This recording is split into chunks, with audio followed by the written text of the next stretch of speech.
Your child studies math for 3 hours. Their Asian classmate studies for 3 hours. Your child gets a B-. Their classmate gets a perfect score. And you think, maybe some kids are just born better at math. You're wrong. And that belief is destroying your child's potential. Here's what actually happened in those 3 hours. Your child reread textbook examples.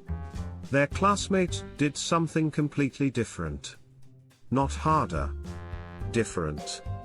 And the gap between them. It has nothing to do with genetics.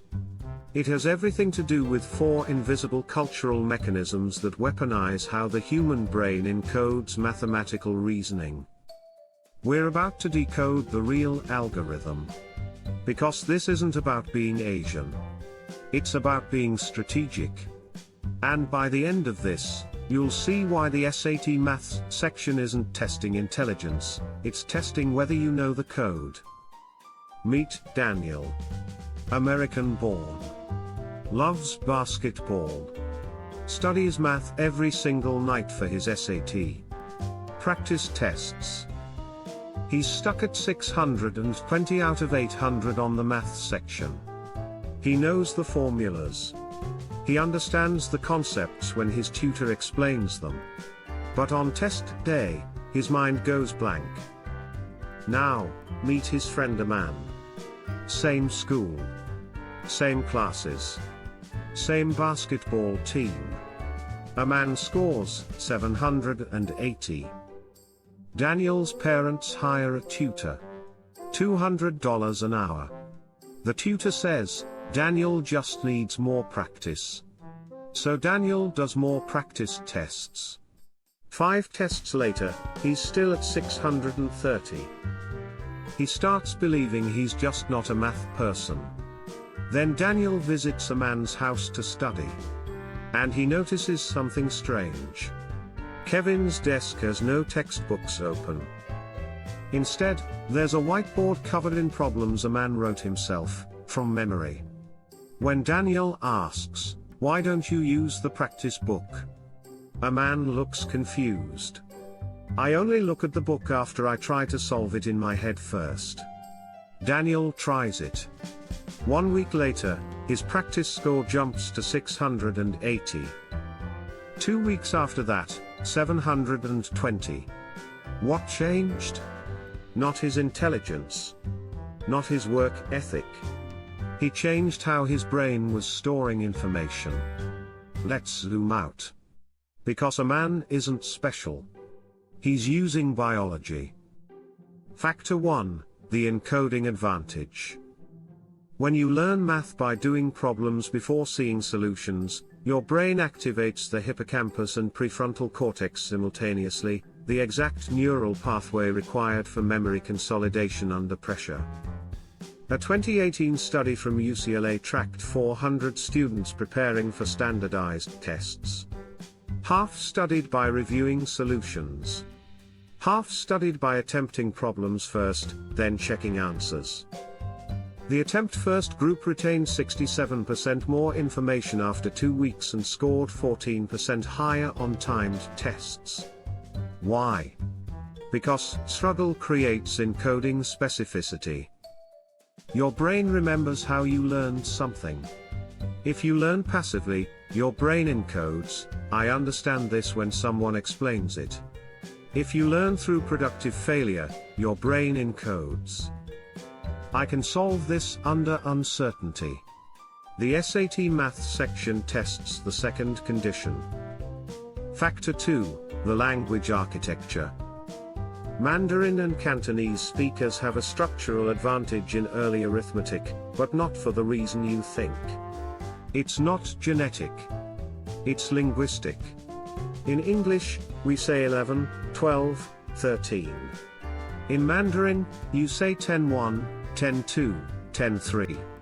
The base 10 system is embedded in the language. A Stanford study found that by age 4, Mandarin-speaking children demonstrate 30% faster mental arithmetic than English-speaking peers, not because their brains work differently, but because their language makes place value transparent. But here's the catch: this advantage disappears by age 12. By high school, linguistic structure no longer predicts math performance. So why do SAT scores stay high? Because the early fluency creates confidence. And confidence determines whether you attempt hard problems or skip them. And if this is already challenging what you thought you knew about learning, hit that like button, because we're about to go deeper into the two factors that really separate average scores from perfect scores. Factor 3, the cultural rehearsal loop. In many Asian households, math isn't just homework. It's conversation. Parents don't ask, "Did you do your math?" They ask, "Can you explain problem 17 to me?" This subtle shift activates the Feynman technique, learning through teaching. When you explain a concept, your brain must retrieve, organize, and articulate it. That's 3 cognitive processes. Compare that to rereading, which is one passive process. A Harvard study tracked parent-child study interactions across 600 families. Families that used explanation-based dialogue saw children score 22% higher on problem-solving assessments than families using completion-based check-ins. Did you finish? The difference isn't more time. It's more cognitive load during that time. Factor 4, the mistake culture. Western classrooms reward correct answers. Many Asian learning environments reward error analysis. Students keep mistake journals. They categorize errors: calculation mistake, conceptual mistake, misread the question. This maps directly onto metacognition, thinking about thinking. A University of Michigan study gave students math problems, then asked half to review their correct answers and half to review their mistakes. The mistake review group improved their scores by 31% on the next test. The correct answer group improved by 9%. Why? Because your brain learns more from prediction errors than confirmations. When you get something right, your neural pathway strengthens slightly. When you get something wrong and correct it, your brain prunes the wrong pathway and builds a new one. That's neuroplasticity under load. Now here's where we stop you from closing this video and going back to practice tests. Because everything I just told you is hard. Deliberately hard. Active problem solving before looking at answers feels like failure. Your child will complain. This is taking too long. I don't understand it.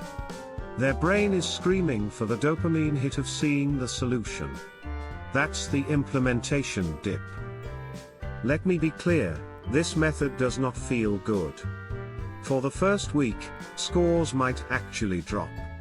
Because you're moving from recognition, seeing an answer and thinking, "Oh yeah, I knew that," to recall, generating an answer from nothing. Recognition is comfortable. Recall is war. And the explanation technique. Most students resist it. Why do I have to explain it? I already know it. That's ego talking. If you can't explain it simply, you don't know it deeply. But forcing your child to articulate quadratic equations out loud at the dinner table requires patience, from them and from you. The mistake journal feels like punishment. We are culturally conditioned to hide our errors. Keeping a record of them feels like memorializing failure. But here's the truth: elite athletes watch film of their mistakes, not their highlights. Surgeons review their complications, not their successes. If you want SAT mastery, you must treat wrong answers like data, not shame. This isn't a shortcut. It's a rewiring. And rewiring takes approximately 3 weeks of consistent practice before it feels automatic. Most families quit after 4 days. If you're still with me, you're in the 5% who actually want to change how learning works in your home. Subscribe and turn on notifications, because next week, I'm breaking down the exact mistake journal template that took my students from 650 to 750 plus in 6 weeks. You won't want to miss it. Let's step back from SAT scores for a moment.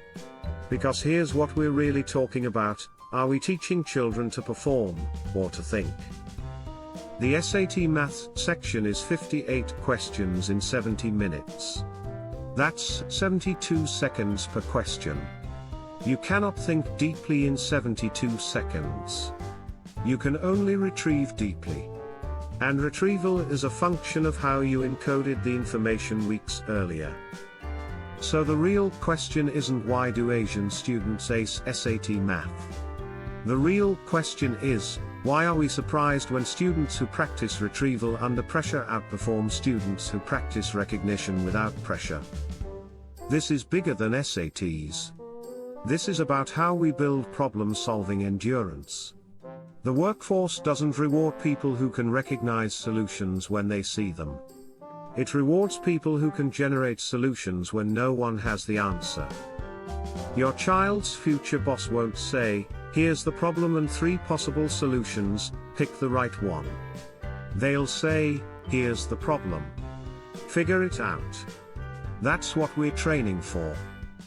Now, let's reframe those 4 factors as a blueprint you can use tonight. Factor 1, encoding. Before your child looks at solution steps, give them 2 minutes to attempt the problem. Even if they fail. Especially if they fail. Factor 2, language. Stop saying "do your math." Start saying, "Explain number 12 to me like I'm in 5th grade." Factor 3, rehearsal. Once a week, have your child teach you one concept. Not summarize. Teach. With examples they create. Factor 4, mistakes. Buy a notebook. Label it power errors. After every practice test, write down 3 mistakes. Not just the right answer, write why the wrong answer was tempting. This won't make math easy. It'll make your child capable of hard things. And that's the actual competitive advantage.